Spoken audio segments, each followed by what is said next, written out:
ए मिजु केटीले मन पराउँदैन भनेपछि तपाईँ कति पैसा लाग्यो यार? अनि तपाईँले चाहिँ मन पराउँछ भने के ग्यारेन्टी छ र? यो माया प्रीतिमा ग्यारेन्टी वारेन्टी भन्ने कुरा हुँदैन हेर्नु मिजु। आँखा आँखा इसारा भयो सक्यो। हाम्रो कस्तो आँखा जुन्छ?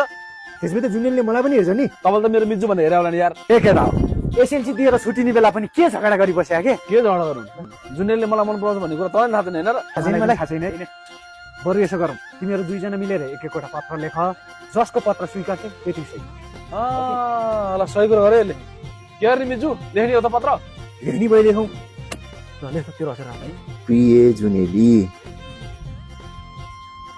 प्रिय जुनुले म तिमीलाई धेरै माया गर्छु। म मिजुले भन्दा नि धेरै माया गर्छु।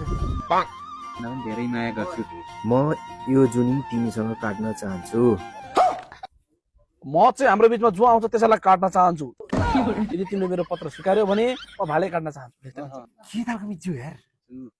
म तिमीसँग परिवार बसाउन चाहन्छु।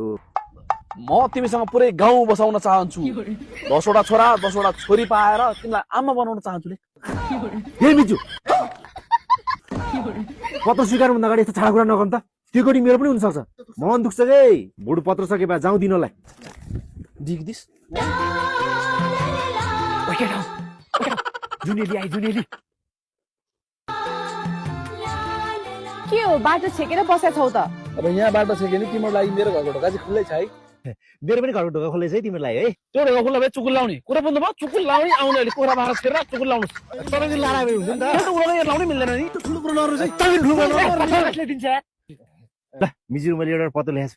के पत्र हो यो? मिजुको चाहिँ पत्र हो कि मेरो त निवेदन हो है। फेरि कस्तो निवेदन हो त? यो चाहिँ विषय दिल हराएको। विगत 2-4 वर्षदेखि दिल हराएको त्यो दिललाई तमा भेटाएको फिल भएको कारणले गर्दा तपाईँ महोदय मेरो घरमा प्रमुख अतिथिको आसन ग्रहण जिन्दगीभर गरिदिनु हुनको लागि जबरजस्ती गरिएको अनुरोध हो यो। अब त पढाइसके बिहार छ नि। के को सक्यो नि? म अझै पढ्ने हो। किन पढ्नु पर्यो? तैँले हुन्छ मात्रै भन्नु, म पर्सि नै पे गर्छु। अझै पर्सि बे गर्दै बस, म चाहिँ भोलि नै काठमाडौँ जाने हो। भोलि नै काठमाडौँ जान्छु? किन जानु पर्यो काठमाडौँ? एसएलसी सकेको छुट्टी छ त्यत्रो। हो, म यही छुट्टीको सदुपयोग गर्न काठमाडौँमा कम्प्युटर सिक्न जान लागेको। कहाँ सिक्छस् कम्प्युटर? ललितपुर कुमारी पार्टीमा रहेको bright future computer and language एकाडेमीमा।